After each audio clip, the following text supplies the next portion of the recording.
వస్తుంది. అసలు దుర్గాదేవి ఎలా పుట్టింది, మనం ఎందుకు దసరా సెలబ్రేట్ చేసుకుందాం, దీనన్నిటికీ నేను జవాబు చెప్తాను. దుర్గాదేవి ఎలా పుట్టిందంటే, ఒకసారి మహిషాసురుడు ఘోరమైన తపస్సు చేసి బ్రహ్మని కోరిక అడుగుతాడు. ఏం కోరిక అంటే, నన్ను ఎవ్వరు చంపకూడదు అని అంటాడు. సరే, నీ తపస్సుకి ఈ కోరిక ఇస్తాను అని బ్రహ్మ ఇచ్చేశారు. అయితే మహిషాసుడు నన్ను ఎవ్వరు చంపలేదు కదా అని అన్నిటినీ ధ్వంసం చేసేస్తాను. అయితే ఏ దేవుడు మహిషాసుని ముందు వెళ్ళలేక ధైర్యం లేదు కాబట్టి అందరి బలంతో, శక్తులతో, ఆయుధాలతో దుర్గాదేవిని క్రియేట్ చేశారు. అన్నిటిని కలిపితే దుర్గాదేవి అయింది.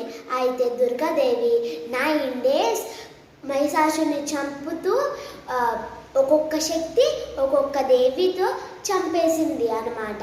మనం ఇందుకే దసరా సెలబ్రేట్. ఇంకా మీకు ఒక్కొక్క రోజు ఏ దేవి చంపిందో అలా part 2 నేమ్స్ కావాలంటే part 2 అని కామెంట్ చేయండి. Bye guys.